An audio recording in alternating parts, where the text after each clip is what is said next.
దేవుని సేవ అంటే డబ్బు పోగు చేసుకోవటం అనుకుంటున్నారా? ఆత్మలను దేవునితో సమాధానపరచటం.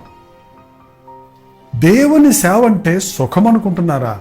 కన్నీరు, కష్టము, త్యాగము, సమర్పణ లేకుండా నిజమైన దేవుని సేవ చేయలేము. లాభమును అపేక్షించి దేవుని సేవ చేసేవాడు మానవ సేవ చేస్తున్నాడు, మనుషుల సేవ చేస్తున్నాడు అని చెప్పొచ్చు. దేవుడు నా కొరకు క్రీస్తు పంపించాడు, నేను ఇతరుల కొరకు వెళ్ళాలి.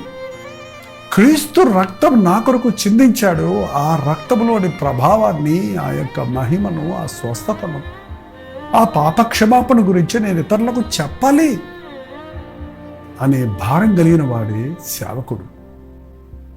కానీ అంచె దినాలలో సేవ కడుపు నింపుకోవడానికా చేస్తున్నాం?